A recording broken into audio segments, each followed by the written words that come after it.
applause. Come along just because.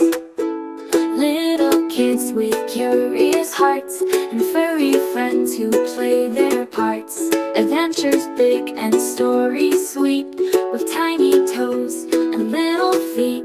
So cuddle up and laugh out loud. Small's paws and claws is where it's allowed.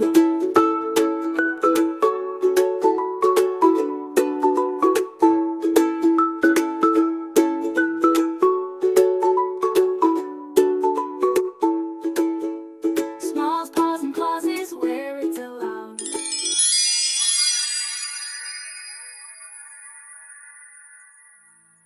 Green scales shimmered up the dragon's long tail, all the way to the bright bumpy spikes along its back. Bexley peeked around the corner with wide eyes. There it was, a real dragon. It was curled up on the floor, sound asleep, but still letting out growly snores. Puffs of smoky breath puffed from its nose like tiny chimney clouds. She tiptoed carefully, but clink.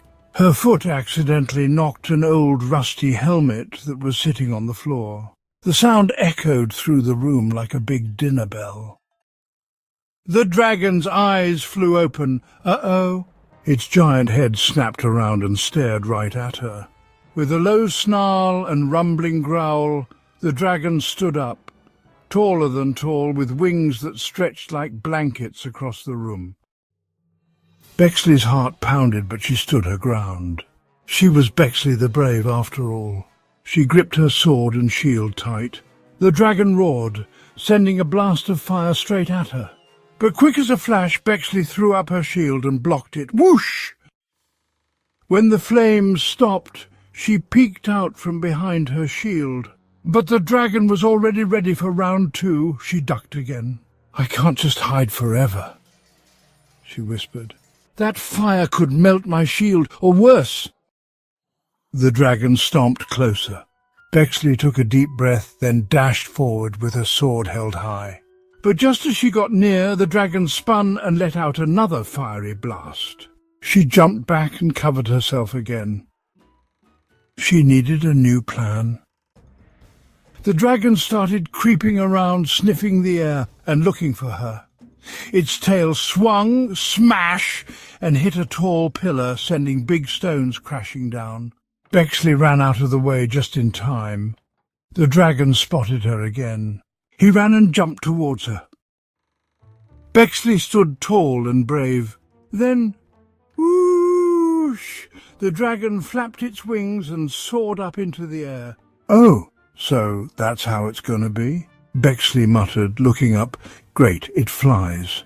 She looked behind her and suddenly she had an idea. "Hey, dragon!" she shouted. "Na, na, na, na, boo-boo!" The dragon growled. It did not like that.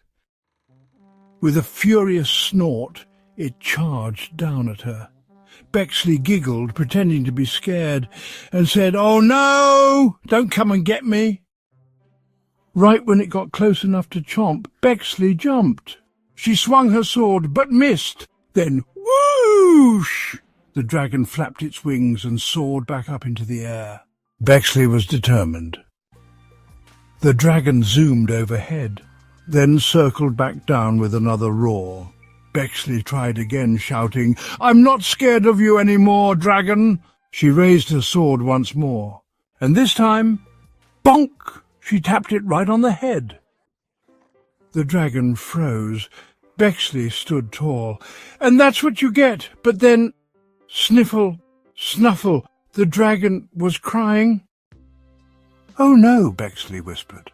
"Did I make you cry?" The dragon wiped its nose with its big claw. "You scared me when you kicked that helmet." The dragon sniffled. "Then I sneezed, and when I sneeze I breathe fire.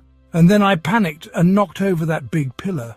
And when I tried to fly away and felt bad, and I wanted to come back and tell you I wasn't mad, you bonked me." Bexley's face fell. "Oh no," Bexley said sadly. "I didn't know, it was just a sneeze. I thought you were mad and trying to eat me." "I wasn't mad," said the dragon with a huff. "I just have a cold. My nose is all stuffy." The dragon coughed and a puff of smoke came out of his mouth. Bexley stepped closer, lowering her sword. "I'm really sorry. I was just trying to protect my house. I heard growling and thought something scary was in here, and I thought I needed to protect everything and my Emmy." The dragon, still sniffling, asked, "Who's Emmy?" Bexley replied with a smile.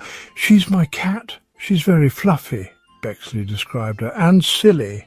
I just had to protect her too. I'm sorry." The two looked at each other for a moment, and then they both started to giggle. In that moment they forgave each other. Then they paused. Just then a soft voice echoed from behind them. "Bexley?" They both turned around quickly. Someone was calling Bexley's name.